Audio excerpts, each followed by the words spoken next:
In the forest, there lived a tiny bird named Chirpy who had never flown before.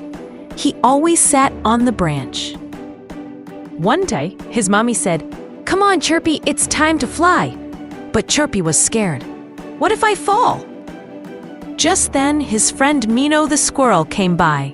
"Even jumping to Mars takes courage. You can do it," said Mino. Chirpy took a deep breath, 1, 2, 3, and jumped. He felt the wind and glided through the air. "I'm flying," he cheered happily. Chirpy flew for the first time and felt so proud. His mom smiled. "I'm proud of you." Moral: when you're brave, your wings will carry you.